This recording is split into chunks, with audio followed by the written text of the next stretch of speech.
Staring at the Tree, Chapter 11, Graveyard, Part 2. Grinding my way to the top, and each step came with a cost. My mind, face, and body started to shapeshift into a person that I did not know.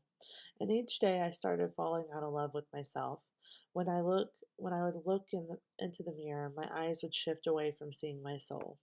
Those blue eyes became unrecognizable to my reflection. My smooth skin started to get rough and dry, where youthful skin bounced off the bathroom light. Now, what met me in my reflection was draining my vase, where flowers once were. My mind was too busy to even bother with rewatering the flowers, and over the years my flowers started to fade like my dreams. My dream turned into chasing the dollar bill. Working to my dream was draining my water from deep in my well. My energy was used to carve ways from everyone by myself. And as I climbed to the peak of the mountain, there was another mountain, and then another. And after that climb, we see another mountain. In my entire life, I climb up the mountain in front of me, never seeing the summit and craving the sweet view from the top. When nights grow cold and my pursuit for better days at the top of the mountain, then my life goes to the space in my head where I can only find the dark. My eyes will start to swell with emotion, and as I cry out for guidance to anyone that is listening, then those whispers in the dark by the fire of survival, the words in the night from a ghost or a real human. When I lay there in the dark, I make my next decision.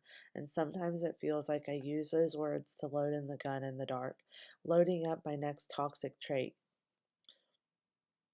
which this one is that I listen to everyone else but my own internal compass. With every poor choice for my life, I lost faith in my decision making. My faith in my heart growing in the world was my only sure thing. I never doubted myself until I started falling out of love with myself.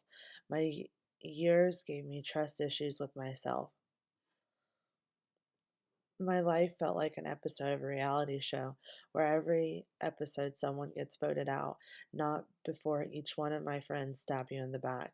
You stand there in front of them holding back tears while your trusted ally is staring at you smiling in relief that it's you in the hot seat and not them. Then you buckle up and fight for a chance to stay on the ride, doubting yourself that the fight in me is trauma response. When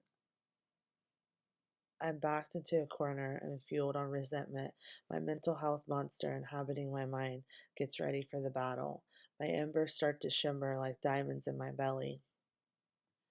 And at one time, a positive perception of me made me very proud.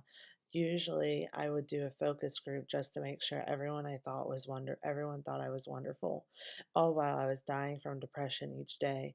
Depression is not terminal, but the mind likes to play tricks. Staring at my job title listed under the photo that I don't like myself in, a badge and a key leading me down a lane going through the motions that takes mood stabilizers to get through.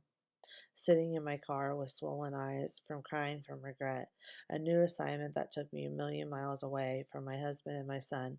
However, my job title was a reminder that I can overcome any storm. I've always been wondering I've always been wondering about the wind, climbing higher and higher, and during those climbs, with my job with any job, days grow longer. To ease the pain of an endless job, we talk about life. We would laugh and smile, and those smiling faces over the years would look at me and give me counsel like you should write a book. And I did. And I loved them all. And I was mentally unwell. I wrote this right after I left, but it got moved down to the tree.